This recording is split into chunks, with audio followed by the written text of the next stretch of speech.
ছবির কথা চ্যানেলে আপনাকে স্বাগতম। এখানে আমরা বিশ্লেষণ করি জনপ্রিয় সিরিজ ও সিনেমার গভীরতর গল্প, চরিত্রের মনস্তত্ত্ব এবং লোকানো বার্তা। আপনি যদি সিনেমার ভেতরের গল্প জানতে ভালোবাসেন তবে এই চ্যানেলটি আপনার জন্য। নতুন ও এক্সক্লুসিভ কন্টেন্ট পেতে এখনই সাবস্ক্রাইব করুন ছবির কথা। আজ আমরা আলোচনা করব নেটফ্লিক্সের আলোচিত British crime thriller mini series অ্যাডোলিসেন্সের সিজন 1 এর এপিসোড 1। এই সিরিজ এমন এক গল্প বলে যা আপনার মনোজগৎকে নাড়িয়ে দেবে। অ্যাডোলিসেন্স পরিচালক ফিলিপ ব্রান্তিনি, অভিনয়ে Wayne Cooper, Steven Graham, Erin Dorothy. Intro বাদ দিয়ে চলুন ভিডিও শুরু করা যাক। সিরিজের প্রথম দৃশ্যেই আমরা দেখি এক অন্ধকারাচ্ছন্ন ভোরবেলা। ক্যামেরা খুব ধীর গতিতে আমাদের নিয়ে যায় এক শান্ত শহরতলির রাস্তায়, যেখানে ঘুম ভাঙার আগেই সবকিছু যেন থমকে আছে। হঠাৎই একদল পুলিশ দ্রুত গতিতে একটি বাড়ির সামনে আসে। ওই বাড়িতে রয়েছেন মা, বাবা, মেয়ে আর তাদের একমাত্র 13 বছর বয়সী ছেলে জেইমি মিলার। তারা দরজায় জোরে ধাক্কা দিতে থাকে। পরিবারটি কিছু বুঝে ওঠার আগেই পুলিশ তাদেরকে গান পয়েন্টে রেখে মাটিতে শুয়ে পড়তে বলে। দেখে মনে হচ্ছে এ যেন কোনো এক বড় মাপের দাগী আসামি, যাদেরকে গ্রেপ্তার করার জন্য তারা ক্রমশ মরিয়া হয়ে উঠেছেন। তারা খুঁজতে খুঁজতে সরাসরি জেইমির বেডরুমে গিয়ে হাজির হয়। Detective inspector Luke Bransley. Detective inspector হলো ব্রিটিশ পুলিশের একটি র্যাঙ্ক, যেটা তদন্তকারী অফিসের মধ্যে সর্বোচ্চ পদ। এক্সপ্লেনের সুবিধার্থে তাকে আমরা ইন্সপেক্টর লুক বলে সম্বোধন করব। ইন্সপেক্টর লুক সরাসরি জেইমির নাম ধরে ডাকে এবং তাকে গ্রেপ্তারের নির্দেশ দেয়। কিছু বুঝে ওঠার আগেই জেইমিকে ঘুম থেকে ডেকে তোলে। এদিকে অন্যান্য অফিসারেরা বাড়িটির চিরুনি তল্লাশি করতে থাকে। পুলিশ অফিসারটি দেখে যে জেইমির প্যান্ট ভেজা। জেইমিকে বলে, তোমার প্যান্ট চেঞ্জ করে নাও ও শান্তিপূর্ণভাবে আমাদের সাথে চলো। জেইমি মিলার, তোমাকে খুনের অভিযোগে গ্রেপ্তার করা হলো। এই এক লাইনেই পুরা কাহিনীর মোড় ঘুরে যায়। 13 বছর বয়সী জেইমি মিলার তখনও কিছু বুঝতে পারে না। এরপর জেইমিকে পুলিশ ভ্যানের দিকে নিয়ে যাওয়ার সময় হতভম্ব মা জানতে পারে কেন তার ছেলেকে গ্রেপ্তার করা হচ্ছে, কিন্তু পুলিশ কোনো ব্যাখ্যা না দিয়ে তাকে নিয়ে যেতে চায়। জেইমির চেহারায় ভয়। তার বাবা ক্ষুব্ধ হয়ে পুলিশের সঙ্গে তর্কে জড়ান। জেইমিকে পুলিশের ভ্যানে তোলা হয়। ক্যামেরা জেইমির মুখের ক্লোজ আপ নেয়, যেখানে আমরা ভয়, হতাশা আর এক অদ্ভুত রহস্য দেখতে পাই। কিন্তু সে মুখ খুলছে না, কিছু বলছেও না। তার বাবা তাকে সাহস যোগান এবং কোনো কিছু বলতে নিষেধ করেন এবং তিনিও পুলিশ ভ্যানের পিছু পিছু আসতে থাকেন। পুলিশ স্টেশন তাদের বাড়ি থেকে খুব একটা দূরে নয়। এরপরের দৃশ্যে আমরা দেখতে পাই একজন পুলিশ অফিসার জেইমির সম্পূর্ণ তথ্য খাতায় লিখে তাকে একটি সেলে নিয়ে যায়। অপরদিকে জেইমির বাবা মায়ের সাথে ইন্সপেক্টর লুক কথা বলেন। তাদেরকে তিনি বলেন, আপনাদের কোনো আত্মীয় বা পরিচিত উকিল আছে কিনা যিনি জেইমির পক্ষে আদালতে লড়াই করতে পারবে। তারা বলে তেমন উকিল তাদের নেই।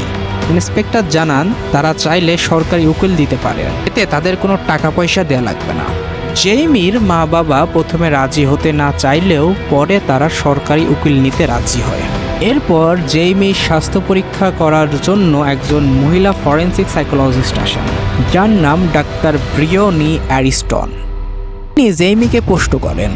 এই সকল প্রশ্নের উত্তর জেইমি খুব শান্তভাবে দেয়। ডাক্তার জেইমির কোনো কিছুর উপর অ্যালার্জি আছে কিনা এবং তার নিয়মিত কোনো মেডিসিন চলছে কিনা জানতে চায়। সবকিছু শুনে ডাক্তার জানায় জেইমি শারীরিকভাবে ফিট আছে এবং তার ব্লাড টেস্ট করার জন্য স্যাম্পল নিয়ে চলে যায়। এরপর জেইমি ও তার পরিবারের সাথে দেখা করতে আসে জেইমির উকিল পল বার্লো। পল তাদেরকে জানায় কিছুক্ষণ পরে জেইমিকে জিজ্ঞাসাবাদ করার জন্য নিয়ে যাওয়া হবে। সে জেইমিকে বলে, তোমাকে যেই প্রশ্ন করা হবে তা যদি এই মামলাটা রিলেটেড হয় এবং সেটির উত্তর যদি না দিতে চাও তাহলে তুমি তাদেরকে বলবে নো কমেন্টস। উকিল তাকে জানায় জিজ্ঞাসাবাদের সময় তুমি চাইলে তোমার বাবাকে কাছে রাখতে পারো। এরপর জেইমির শরীরে কোনো প্রমাণ বা ক্ষত আছে কিনা চেক করার জন্য তার বাবার সামনে তার শরীরের সকল পোশাক খুলে তাকে চেক করা হয়। সত্যি এটি ছিল তার বাবার কাছে খুবই বিভ্রান্তজনক।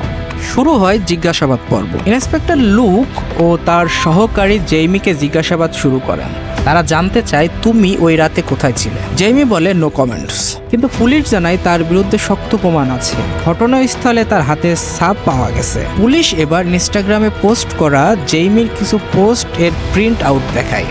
সেখানে আমরা দেখতে পারি জেইমি একজন মডেলের অন্তরঙ্গ ছবি পোস্ট করেছে এবং নিচে অনেক বাজে কমেন্টসও আছে। এর পাশাপাশি তাকে আরো একটি পোস্টও দেখায় ও জানতে চায় ছবিতে তোমার সাথে এরা কারা। জেইমি উত্তরে এবারও বলে নো কমেন্টস, কিন্তু তার বাবা তাকে বোঝায় তুমি বলো, না হলে তোমার বিপদ বাড়বে। জেইমি বলে এরা আমার বন্ধু রায়ান ও টমি, আমরা একসাথে ঘুরতে গিয়েছিলাম। এরপর অফিসার জেইমিকে একটি জুতা দেখায় যেটি তারা ঘটনাস্থলে পেয়েছে, কিন্তু জেইমি সেটা স্বীকার করতে চায় না যে এটি তার জুতা। এরপর অফিসার একটি মেয়ের ছবি দেখায় যার নাম কিটি লার্নার। তার সম্পর্কে জানতে চাইলে জেইমি বলে সে আমার বন্ধু, আমি তার সাথে ইংলিশ ক্লাস করতে চাই। অফিসারও জানতে চায় তার সাথে কি তোমার কোনো রিলেশন ছিল। জেইমি বলে নো কমেন্টস। অফিসার জেইমিকে চাপ দিতে চাইলে পাশে থাকা উকিল বাধা দেয়। জেইমি জানতে চায় এই মেয়েটি কি খুন হয়েছে। অফিসারকে বলে কে বা কারা মেয়েটিকে ছুরি দ্বারা 7 বার আঘাত করে নির্মমভাবে হত্যা করেছে। এরপর ইন্সপেক্টর জেইমি ও কিটি লার্নারের কিছু ছবি দেখায়। ছবি দেখে বোঝা যায় ঘটনাটি 1 রাত আগের। আমরা দেখি জেইমি তার কয়েকজন বন্ধুর সাথে শহরের এক পরিত্যক্ত জায়গায় গেছে। তাদের চেহারায় ভয় আর উত্তেজনা একসঙ্গে কাজ করছে, সাথে এক রক্তাক্ত দৃশ্যও রয়েছে। এপিসোডের এই পর্যায়ে এসে আমাদের মাথায় কিছু প্রশ্ন ঘুরপাক খাচ্ছে। জেইমি কি সত্যি দোষী? এই প্রশ্নটাই পুরো এপিসোডের মূল রহস্য। সে কি সত্যি কাউকে খুন করেছে, নাকি সে অন্য কোনো সত্য লুকিয়ে রেখেছে, নাকি পুলিশ ভুল করছে? এরপর শুরু হয় আসল ক্লাইম্যাক্স। এপিসোডের শেষ দিকে ইন্সপেক্টর লুক জেইমির সামনে এক চমকপ্রদ তথ্য প্রকাশ করে।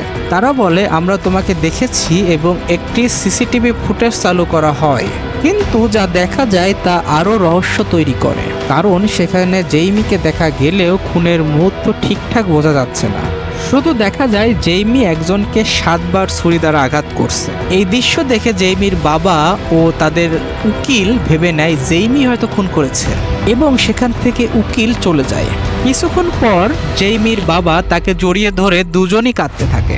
এপিসোড শেষ হয় জেইমির মুখে এক অদ্ভুত এক্সপ্রেশনের মাধ্যমে। সে কি সত্য লুকাচ্ছে, নাকি সে নিজেই জানে না আসল সত্যটা কি? এপিসোড 1 এর শেষে আমরা একটা বিশাল প্রশ্নবোধক চিহ্ন পাই। জেইমি কি নির্দোষ, নাকি সে সত্যিই ভয়ঙ্কর কোনো অপরাধ করেছে? সিরিজের পরবর্তী এপিসোডে কি ঘটবে তা জানতে হলে অপেক্ষা করতে হবে। আপনি যদি অ্যাডোলেসেন্স সিরিজের পরবর্তী এপিসোডের এক্সপ্লেইন চান তাহলে কমেন্টে জানান, এবং ছবির কথা চ্যানেল সাবস্ক্রাইব করতে ভুলবেন না। এতক্ষণ আমাদের সাথে থাকার জন্য ধন্যবাদ। খুব শীঘ্রই আমরা এপিসোড 2 নিয়ে আপনাদের সামনে হাজির হব।